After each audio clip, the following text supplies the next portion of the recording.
Saint Petersburg का धमाका क्या पुतिन को सीधी चुनौती है? क्या यह सीधी चुनौती है?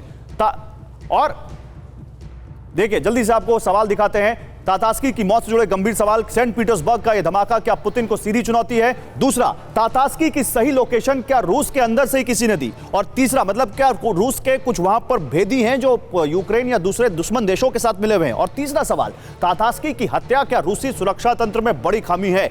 इन तीनों सवालों के साथ एक बड़ा सवाल यहां पर एम्बेसडर मल्होत्रा ये कि क्या इससे कोई मैसेज इस वॉर में जाता है?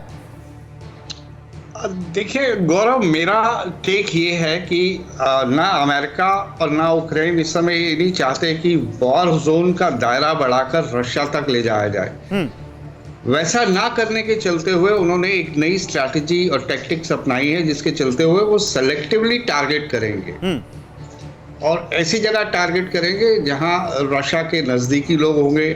दुगिना की बात करी इससे पहले आपने, आने वाले वक्त में और भी हो सकता है। ये ततार्स की टारगेट थे या फिर प्रिगोजिन थे, ये अभी सवालिया निशान है उसके ऊपर। तो ये एक सिस्टमैटिक सोच है, क्योंकि रशिया में डायरेक्टली अटैक करने से वॉर की जो इंटेंसिटी है वो बेहद बढ़ जाएगी और उसके कॉन्सिक्वेंसेस खराब होंगे।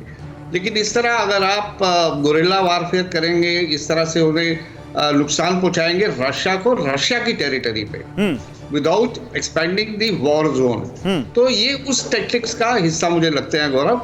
और ये इस नजरिए से अगर आप देखेंगे तो डेफिनेटली ये वॉर से जुड़ी हुई बात है। अच्छा, और तब हम इसे आइसोलेटेड इवेंट, आइसोलेटेड इंसिडेंट नहीं कह सकते। आप इसको आप वॉर से अलग जोड़कर नहीं देख सकते। ये आपने बड़ी बात कह दी। और मेरे ख्याल से जो आप कह रहे हैं इसी बात पर यहाँ पे हमें एक जो सेंस मिलता है वो ये कि एक तरफ रूस डायरेक्ट अटैक कर रहा है, यूक्रेन उसको काउंटर कर रहा है, तो साथ ही कहीं ना कहीं उनकी स्ट्रैटेजी रूस के अंदर घुसकर उनको कुछ नुकसान पहुंचाने की है।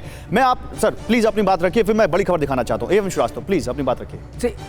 गौरव, ये भी जैसे कह रहे थे एम्बेसडर साहब, मैं एक चीज और जोड़ना चाहूंगा इसमें। ये एक चीज और शो करता है कि इस पूरे वॉर में अगर आप देखिए, जहां तक इंटेलिजेंस का सवाल है उसमें हमेशा पड़ला भारी रहा है। यूक्रेन को वो सारी इंफॉर्मेशन मिलती रही, चाहे वो टारगेटिंग इंटेलिजेंस हो, चाहे ह्यूमन इंटेलिजेंस हो, वो मिलती रही है। और उसका वो एक प्रदर्शन कर रहे हैं आपको कि आसपास के लोगों हटा करके। इससे एक मन में सोच जरूर आती है पुतिन के कि मेरे आसपास के लोगों की इस तरह की इंफॉर्मेशन जा कैसे रही है, और रियल टाइम इंफॉर्मेशन है।